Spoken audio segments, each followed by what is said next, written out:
प्रिय विद्यार्थियों, नमस्कार। प्रिय विद्यार्थियों, नमस्कार। राजकीय महाविद्यालय बस्सी के इस यूट्यूब चैनल में आप सभी का स्वागत है।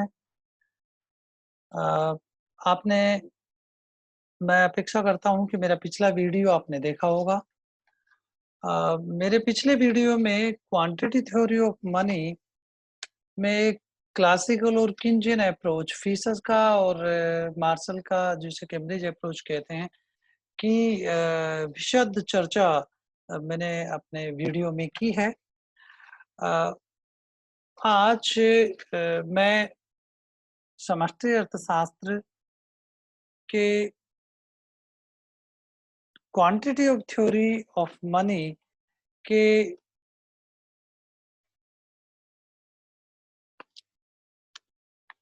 नए दृष्टिकोण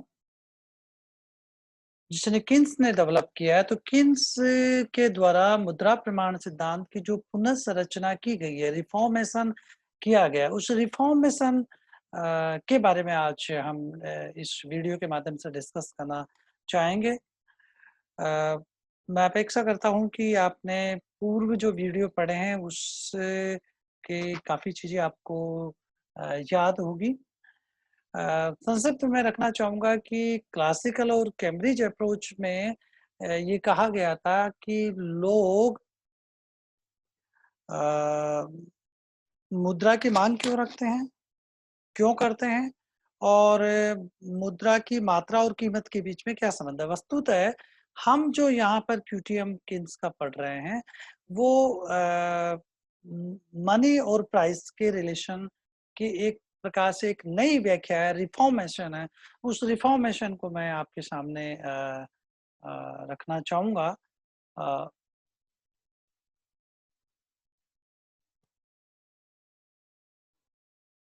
अ, उसको स्क्रीन के माध्यम से आपके साथ डिस्कस करते हुए मैं आगे चलूँगा।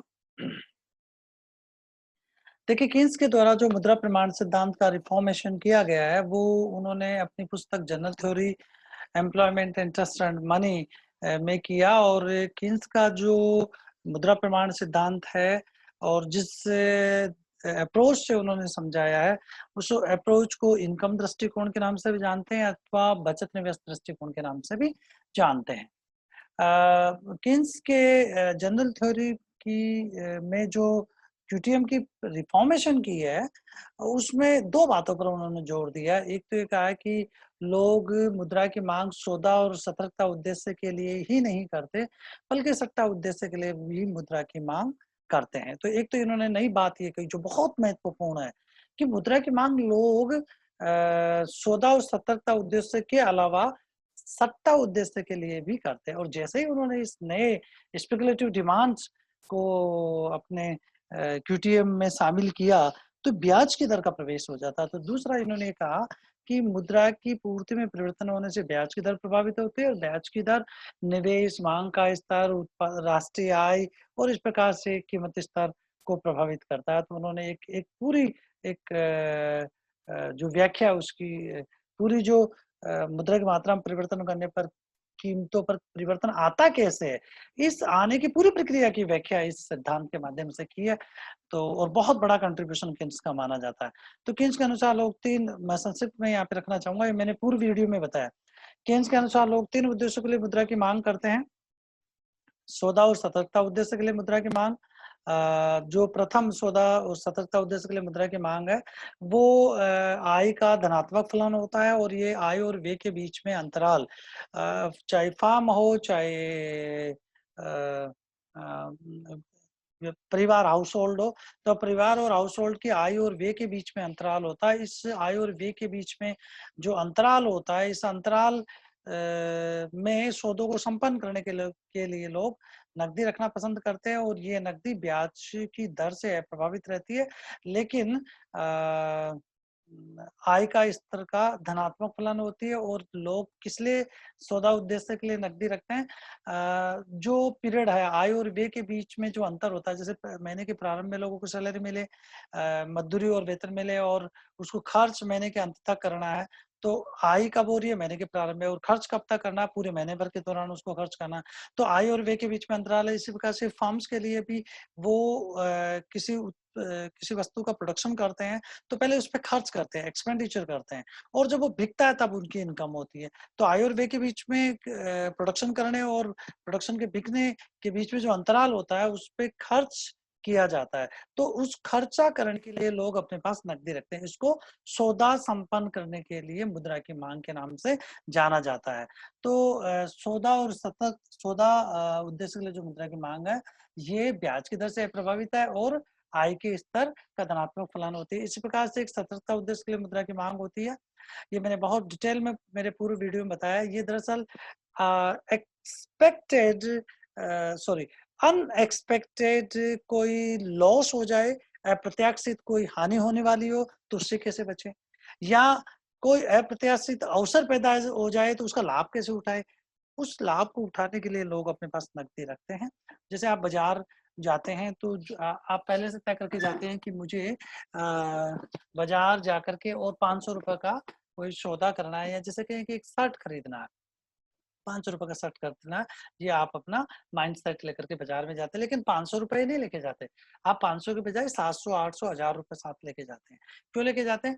कि हो सकता है कोई ऐसा अवसर हो, कोई ऐसी सेल चल रही हो कि मुझे एक शर्ट खरीदने पे 500 रुपए देने पड़ रहे हैं और 3 शर्ट यदि मैं खरीदता हूँ जो 1000 रुपए की है, तो मेरे को बेनिफिट हो रहा है। तो एक प्रकार से ये एक अप्रत्याशित लाभ है, उस लाभ से कहीं वंचित ना हो जाए इसलिए लोग रखते हैं, या फिर मेहमान आ जाए, कोई बीमारी आ जाए या कोई और कोई अचानक ऐसी स्थिति हो जाए तो उससे कैसे निपटा जाए, इसलिए लोग सतर्कता उद्देश्य के लिए नकदी रखते हैं और ये दोनों ही आय के स्तर का धनात्मक फलन होते हैं। तीसरा उद्देश्य सट्टा उद्देश्य के लिए लोग अब दोनों को मिलाकर के एक साथ रख दिया जाए, सौदा उद्देश्य और सतर्कता उद्देश्य के लिए मुद्रा की मांग, तो ये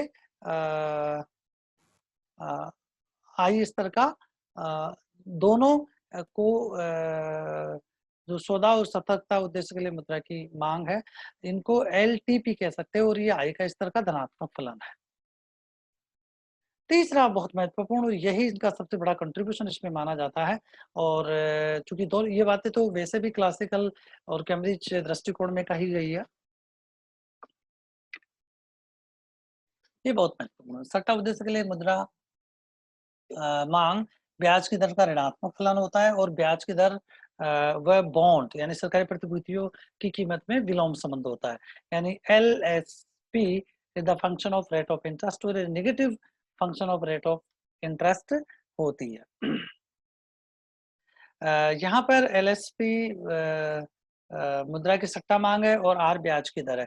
किंजन दृष्टिकोण में यदि कुल मांग को एक साथ लेकर के देखें तो कुल मांग को LTP सौदा और सतर्कता उद्देश्य के लिए मुद्रा की मांग और स्पेकुलेटिव LSP स्पेकुलेटिव डिमांड, तो तीनों प्रकार की मांग को एक साथ लेकर के रखे तो मुद्रा की कुल मांग LTP प्लस LSP है। और यदि इसको किससे प्रभावित होती है इसके संदर्भ में देखें तो LTP is the function of income और LSP is the function of rate of interest. पूर्व में मैंने आपको बताया कि LTP is the positive function of national income और LSP is the function negative function of rate of interest. तो ये दो प्रकार की कुल मांग है। LTP is the function of national income और LSP is the function of rate of interest. तो ये केन्स के अनुसार मुद्रा की कुल मांग है। इस प्रकार केन्स के अनुसार मुद्रा की कुल मांग राष्ट्रीय आय और ब्याज की दर से प्रभावित होती है। यहाँ पर देखिए ये तो तीन डायग्राम के तीन भाग है, ए, ब और स। एल डायग्राम को देखें तो एल डायग्राम में LTP को वर्टिकल एक्स वो क्षैतिज एक्स पे लिया है, हॉरिजॉन्टल एक्स, और जो वर्टिकल एक्स है उस पर ब्याज की दर को लिया है। अब देखिए यहाँ पर ब्याज की दर से प्रभावित है।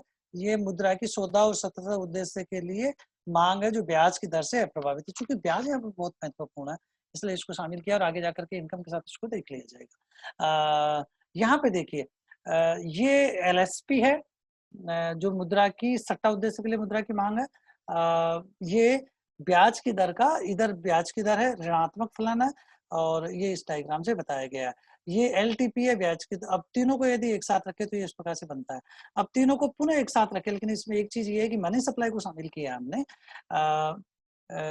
ये एलटीपी है, जो मैं इससे दिखाना चाहूंगा कर्सर से, ये एलटीपी है और ये एलएसपी है, सट्टा उद्देश्य के लिए मुद्रा की मांग। तो ये दोनों मिला करके मुद्रा, ये मुद्रा के तीनों मोटिव्स को दर्शाती है। अब मान लीजिए कि प्रारंभ मुद्रा की पूर्ति ये है, तो प्रारंभिक ब्याज की दर R0 यहाँ पे है। मान लीजिए यहाँ पे ये R0 जो कर्सर में दिखाया गया है। मुद्रा की पूर्ति गिरने पर ब्याज की दर गिर रही है। यहाँ पर मेरा उद्देश्य केवल ये बताना है कि ब्याज की दर मुद्रा की पूर्ति बढ़ने पर गिरती है। मुद्रा की मांग का स्वभाव सत्ता उद्देश्यों को रेखा चित्र ए में दर्शाया गया है, जो ब्याज की दर से प्रभावित है। बी में सट्टा मुद्रा मांग और ब्याज की दर का ऋणात्मक फलन है और सी में मुद्रा की कुल मांग को दर्शाया गया है। केन्स के अनुसार मुद्रा की पूर्ति का प्रभाव उत्पादन, रोजगार और कीमतों पर इस प्रकार से पड़ता है। देखिए यहाँ पर मैं ये पूर्व में ये बता दूं कि उत्पादन और रोजगार, उत्पादन और जो रोजगार है वो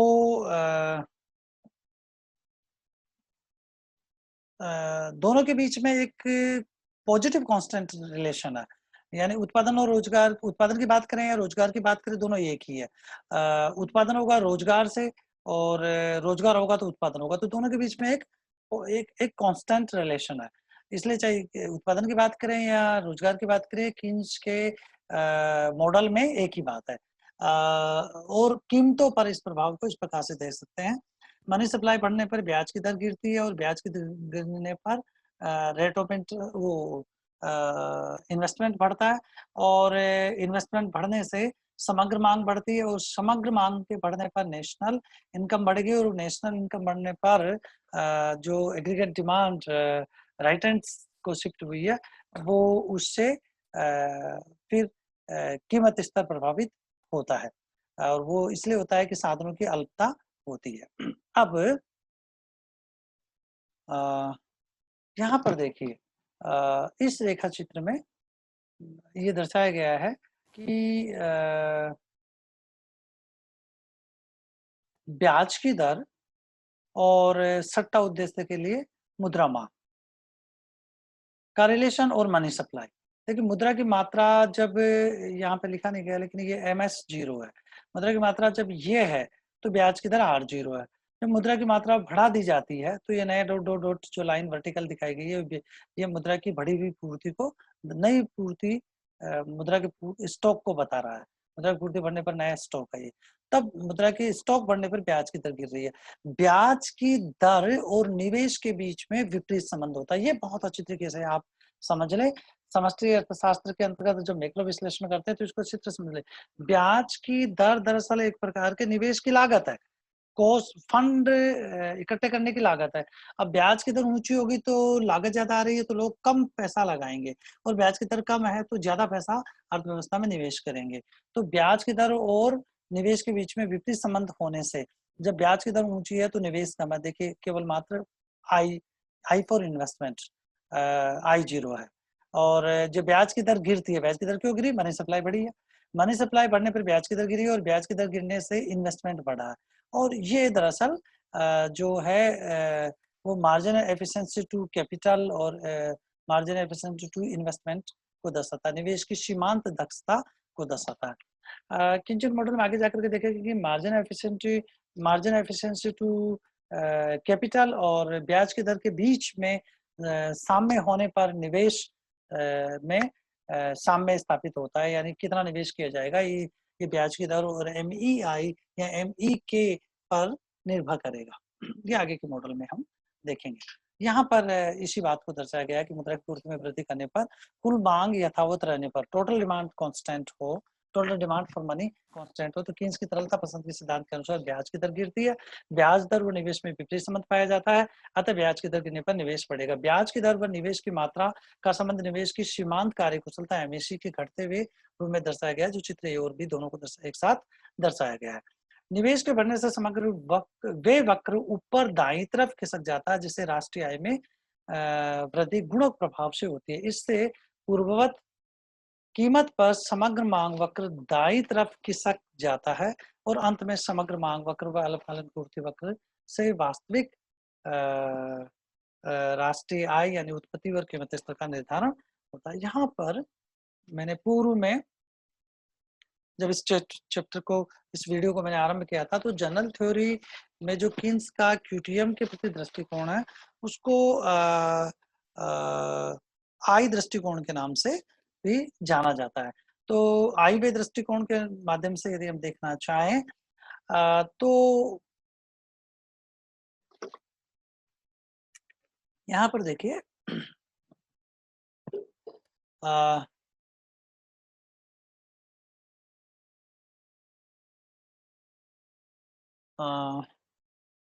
ये आप देखेंगे कि जो क्रशर जहां से ले रहा हूं और जीरो एक्सेस से यदि इसको लेते हैं तो ये 90 डिग्री का कोण बना रहा है पॉइंट ऑफ ओरिजिन से। ये जीरो पॉइंट ऑफ ओरिजिन है, इसे 90 डिग्री का कोण बन रहा है। और यदि इस 90 डिग्री के कोण में को दो बराबर भागों में बांट दिया जाए तो 45 डिग्री का कोण हो जाएगा।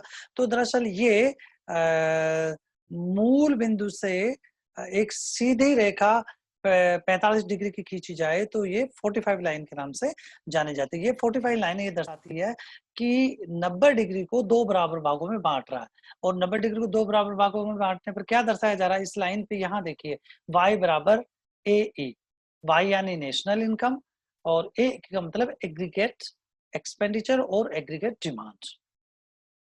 किसी का वे किसी की आय होती है, ये नेशनल इनकम फ्लो में हमने दर्शाया था। तो यहाँ पर इस जो 45 लाइन है उसकी खासियत ये है कि कुल आय और कुल व्यय दोनों बराबर होते हैं। तो ई बिंदु पर देखें तो यहाँ पर ये AE0 एग्रीगेट एक्सपेंडिचर यानी समग्र मांग का ये एक AE0 एक लेवल है जिसमें समग्र मांग के अंतर्गत क्या शामिल होता है, C plus I plus G, aggregate demand equal to C plus I plus G। C consumption, I investment और G गवर्नमेंट एक्सपेंडिचर है। तो यहाँ पर ये इस प्रकार का ये एग्रीगेट डिमांड कर्व है। ये E0 बिंदु पर समग्र आय और व्यय दोनों बराबर होते हैं और जहां पे ये दोनों बराबर होंगे वहां पर राष्ट्रीय साम्य आय का निर्धारण होता है, Y1 साम्य आय का निर्धारण हो रहा है। समग्र व्यय में वृद्धि क्यों होती है? क्यों होती है? क्योंकि जो इन्वेस्टमेंट है वो एग्रीगेट डिमांड का कंपोनेंट है। Investment is the one of component of aggregate demand. Investment में वृद्धि हुई, इन्वेस्टमेंट में वृद्धि का मतलब है कि एक्सपेंडिचर बढ़ गया, तो डेल्टा एक्सपेंडिचर इन्वेस्टमेंट के बराबर बढ़ा।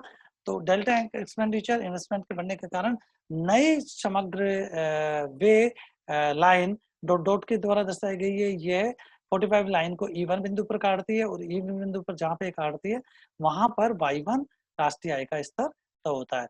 तो यहाँ पर समग्र वे में वृद्धि ये डेल्टा एक्सपेंडिचर के बराबर हो रही है, लेकिन राष्ट्रीय आय में होने वाली वृद्धि समग्र व्यय में होने वाली वृद्धि की तुलना में कई गुणा होती है। कितना गुणा होती है? इसको गुणा को मल्टीप्लायर कह दें तो इसको मल्टीप्लायर कहा जाता है। तो किन्स का एक नया एक कंट्रीब्यूशन है मल्टीप्लायर थ्योरी। ये जो मल्टीप्लायर थ्योरी है इसके माध्यम से आगे अगले अगले चैप्टर में मल्टीप्लायर थ्योरी को देखेंगे, लेकिन यहाँ पर ये कह रहे हैं कि राष्ट्रीय आय में होने वाली वृद्धि समग्र व्यय में होने वाली वृद्धि की तुलना में कई गुना होती है। इसको मल्टीप्लायर के नाम से जानते हैं, जिसको डिटेल में अलग से चैप्टर में देखेंगे। यहाँ पर हम देखें कि रेखा चित्र डी में ए और बी ऊपर देखा, ए और बी में देखा कि मनी सप्लाई बढ़ने पर ब्याज की दर गिरती है, ब्याज की दर गिरती है तो इन्वेस्टमेंट बढ़ता है, इन्वेस्टमेंट बढ़ने पर एग्रीगेट डिमांड बढ़ रही है, एग्रीगेट डिमांड शिफ्ट हो रही है, एग्रीगेट डिमांड के शिफ्ट होने पर नया साम्य बिंदु तय होता है। अब यहाँ पर समग्र व्यय और समग्र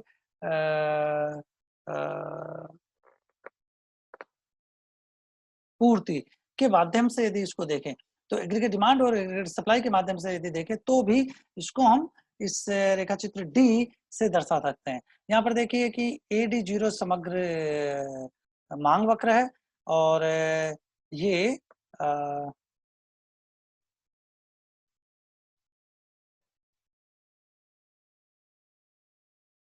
यहाँ पर ये समग्र पूर्ति वक्र है। ये नीचे बाएं से ऊपर दाईं तरफ पॉजिटिव ढलान है, बढ़ता हुआ है, जो दरअसल एक प्रकार से शॉर्ट रन सप्लाई कर्व है और ये शॉर्ट रन सप्लाई कर्व वस्तुतः लागत फलन को दर्शाता है, लागत की दशाओं को दर्शाता है। तो ये ऊपर की तरफ धनात्मक ढलान युक्त है। इसका अभिप्राय यह है कि अर्थव्यवस्था में लागतें बढ़ती हुई है। अर्थव्यवस्था में लागतें बढ़ती हुई, इसका मतलब ये है कि संसाधनों की अल्पता के कारण ये स्थितियां पैदा होती है। अब इस डी रेखा चित्र में ये दर्शाया गया है कि यदि समग्र मांग बढ़ने पर समग्र, चूंकि पूर्ति वक्र को अल्पकालीन परिवर्तित नहीं किया जा सकता, तो पूर्ति वक्र तो वैसे बना हुआ। समग्र मांग में वृद्धि हुई है। समग्र मांग में वृद्धि होने पर अल्पकाल में, अल्पकालीन जो ये पूर्ति वक्र है, इसमें ये एग्रीगेट डिमांड है, ये जो न्यू एग्रीगेट डिमांड कर्व है वो AD1 जो डॉट डॉट लाइन के द्वारा दर्शाई गई है, ये इसको इस बिंदु पर काटता है। अब यहाँ पर दो स्थिति में विचार करें। यदि कीमतें अर्थव्यवस्था में स्थिर रहती है, जैसा कि किन्स कहते हैं कि जब तक संसाधन पूर्णतया लोचदार है अर्थव्यवस्था में बेरोजगारी बहुत व्यापक रूप से है, या संसाधनों का फुल कैपेसिटी से यूज नहीं हो रहा है, तो इन्वेस्टमेंट बढ़ने पर अर्थव्यवस्था में पूर्ति बढ़ेगी। और यदि अर्थव्यवस्था में पूर्ति बढ़ती है तो पूर्ति वक्र ये बनता है और कीमतें स्थिर रहती है। लेकिन किनसे कहते हैं कि शॉर्ट रन में संसाधनों की पूर्ति सीमित है, पूर्ति वक्र पूर्णतया लोचदार नहीं होता है, बल्कि पूर्ति वक्र पूर्णतया लोचदार से कम होता है। इसके कारण लागतें बढ़ती हुई है। तो समग्र मांग बढ़ने पर उत्पादन बढ़ेगा, लेकिन बढ़ती हुई दर से, बढ़ती हुई लागत से बढ़ेगा। दोनों यहाँ पे बराबर होते हैं। इस क्रसर जहां इस बिंदु पे है, इस बिंदु पर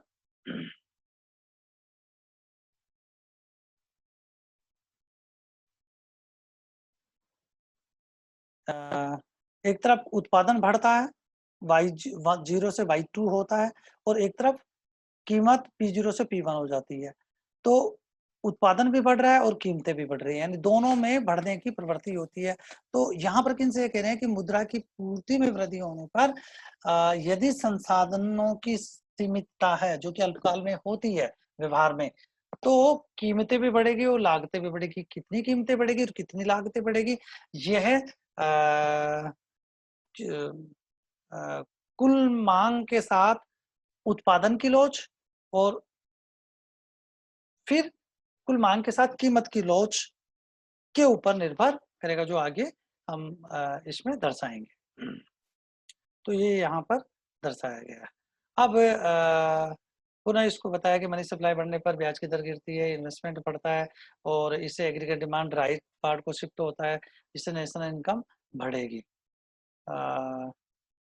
अंत में अल्पकालीन समग्र पूर्ति वक्र व नए मांग वक्र के सहयोग से राष्ट्रीय उत्पत्ति व कीमतें संसाधनों की सीमितता से संतुलन स्तर निर्धारित होता है। मोटे तौर पर किन्स के अनुसार मुद्रा व कीमत का संबंध दो प्रकार की लोचों पर शुद्ध परिणाम होता है। यह समग्र मांग की लोच मुद्रा की प्रतिक्रिया के संदर्भ में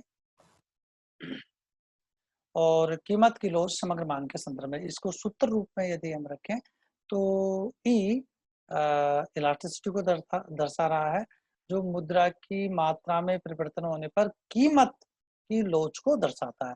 यानी मुद्रा की मात्रा में परिवर्तन होने पर कीमतों में कितना परिवर्तन होगा, ये दो लोचों का गुणनफल का के बराबर होगा। इलास्टिसिटी ऑफ डिमांड, मुद्रा की मात्रा में वृद्धि होने पर, मुद्रा की मात्रा में वृद्धि होने पर समग्र मांग में कितनी वृद्धि होती है, ये इलास्टिसिटी ऑफ डिमांड है with respect to money supply. और दूसरी है ईपी। ईपी का अभिप्राय यह है समग्र मांग में वृद्धि होने पर कीमतों में कितना परिवर्तन होता है। तो इसको कहते हैं elasticity of price with respect to aggregate demands. तो ये दो प्रकार के लोचों का गुणनफल होगा। यहाँ पर ई मुद्रा क्यूटीएम के संदर्भ में कीमत लोच को बता रहा है, ईडी मुद्रा की पूर्ति के संदर्भ में समग्र मांग की लोच है, और ईपी समग्र मांग के संदर्भ में कीमत लोच है। जो इन दोनों को अलग अलग मैंने यहाँ दर्शाया और दोनों का मल्टीप्लाई यहाँ पे करके बताया है। किन्स का क्यूटीएम का नया रूप मुद्रा व कीमत के संदर्भ को अधिक व्यवहारिक रूप से प्रस्तुत करता है। अब किन्स यहाँ पे ये कहते हैं कि क्लासिकल क्यूटीएम लागू होगा यदि लागू होता है तो E equal to E D multiply E P equal to 1 होना आवश्यक है। ये तब होगा जब या तो ईडी और ईपी दोनों अलग अलग इकाई के समान हो और इनमें से एक इकाई से कम है और दूसरा इकाई से अधिक है, तो इसका गुणनफल इकाई के समान होगा। ये तो सिंपल गुणा का बात है। किन्स का मानना है कि ई सामान्य रूप से इकाई के समान नहीं होती है, ये सामान्य हालतों में इकाई से कम होती है। यानी मुद्रा की मात्रा में परिवर्तन होने पर कीमतों में होने वाली वृद्धि इकाई से कम होती है। किन्स ने बताया कि कीमतें कुल मांग से समान अनुपात में नहीं बदलती है। प्रभावी मांग आंशिक रूप से उत्पादन व आंशिक रूप से कीमतों से प्रभावित होती है। किन्स कीमतों का बढ़ना यानी मुद्रा खर्च मजदूरी के रूप में बढ़ने से वास्तविक उत्पादन की लोच पर निर्भर करती है। यानी कीमतें कितनी बढ़ेगी इस बात पर निर्भर करेगा कि रियल प्रोडक्शन की इलास्टिसिटी क्या है। दोनों लोचों का गुणनफल, यानी ये E0 का मतलब E for output, elasticity of outputs with respect to aggregate demands.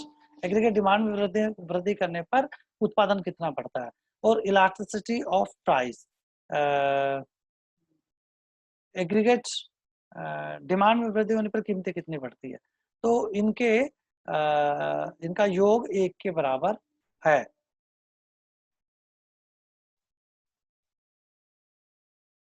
यहाँ पर E0 कुल मांग में परिवर्तन के परिणाम स्वरूप उत्पादन में परिवर्तन को बता रहा है। E0 EO यानी E for output, O for output, E output equal to 0 है तो उत्पादन में वृद्धि नहीं होगी।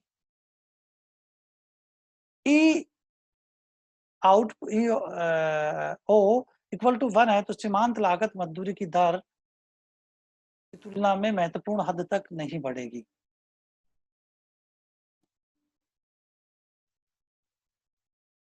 इससे कीमत व लागत में सीमांत लागत में अंतर बना रहता है और बढ़ी हुई मांग वास्तविक आय में वृद्धि कर से वृद्धि हो जाएगी। यदि उत्पादन की लोच शून्य है तो ईपी इकाई के समान होगी, और यदि E0 1 है तो ईपी यानी ई आउटपुट इक्वल टू 1 है। इसका मतलब उत्पादन में वृद्धि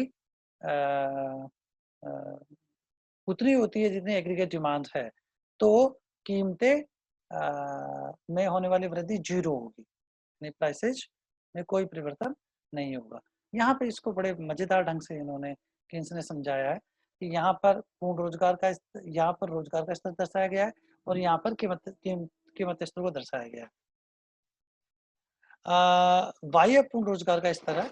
बाह्य पूर्ण रोजगार से पूर्व अल्प रोजगार की अवस्था है, यानी संसाधनों का फुल यूटिलाइजेशन नहीं हो रहा है, लेस यूटिलाइजेशन हो रहा है या अल्प रोजगार की अवस्था है। यदि यहाँ पर इस पॉइंट को ले जो क्रशर में यहाँ पर देखिए ये जो लाइन ऊपर की तरफ बढ़ती हुई है, यहाँ पे इस पॉइंट को ले, ये दरअसल संसाधनों की पूर्ति वक्र की पूर्ण लोचदार अवस्था को दर्शा रही है। यानी एग्रीगेट डिमांड बढ़ने पर जिस अनुपात में एग्रीगेट डिमांड बढ़ी है उसी अनुपात में उत्पादन बढ़ जाएगा।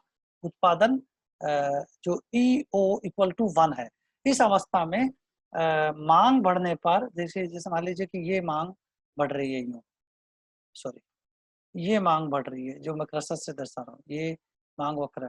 तो यहाँ पर इस बिंदु तक मांग बढ़ने पर कीमतें नहीं बढ़ती है, केवल उत्पादन में वृद्धि होती है।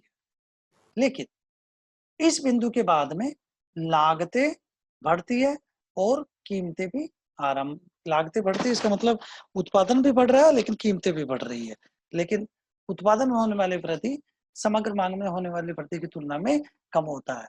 यानी जो इलास्टिसिटी ऑफ आउटपुट है इज लेस देन 1 है। ये यहाँ पर आकर के पूर्णतया बेरोजगार हो जाता है, यानी संसाधनों का पूर्ण रोजगार की अवस्था यहाँ हो जाती है।